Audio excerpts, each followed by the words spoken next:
Last week, we explored Subic. This week, babiyahin naman tayo sa City of Pines, Baguio City! Baguio City probably has the most visitor attractions clustered in a relatively small area as compared to the other tourist destinations in the Philippines. The most popular tourist attractions are located near each other, on the east and south sides, although there are a few near the residential areas. Our first stop, ang Cannon Road. Ginawa ang Cannon Road to connect Cafaguay, later on chartered as Baguio City to the lowlands.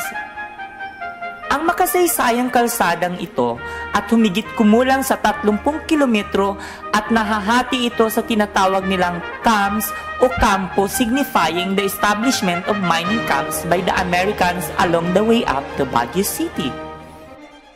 Matapos ang humigit kumulang sa 5 oras na biyahe, ay narating na rin namin ang isa sa mga sumisimbolong attraction sa Baguio. Ito ay ang Lion's Head sa kahabaan ng Cannon Road.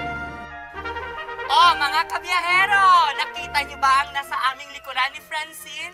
Yan ang tinatawag na Lion's Head na may 40 talampakan ang taas na kung saan ito ay gawa ng limestone na binubuo ng mga taga Lions Club o Baguio na binuo noong 1969 at isinupubliko noong 1972.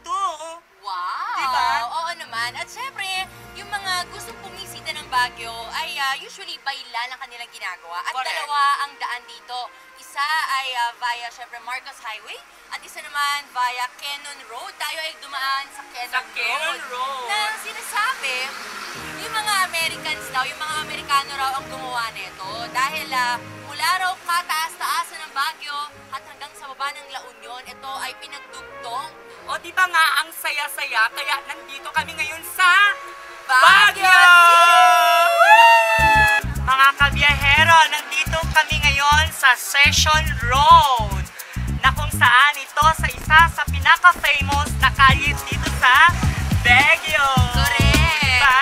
Oo, kaya tinawag din na Session Road dahil dito raw unang-unang ginawa yung first session ng Philippine Commission. Ay, kaya pala Session Road. Correct. At kung mapapansin nyo, di ba sis, napapansin mo, magkabilaan ng kalye ang bar na kung saan makikita natin ang mga restaurants, bar, mga iba't ibang mga butik na kung saan makakabili kayo ng murang-mura.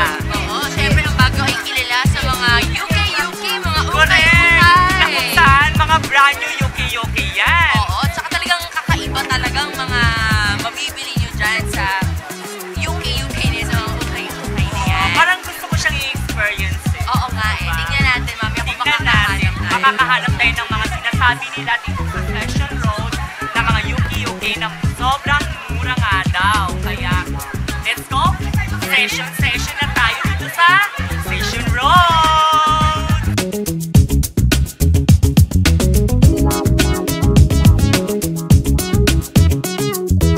Okay, mga kabiyahero, nandito tayo ngayon sa likuran ng Burnham Park. Ayan, tinatawag nilang Harrison. Na kung saan matatagpuan at makikita natin ang kanilang sinasabing night market na mag-uumpisa ng 9 PM hanggang 12 midnight.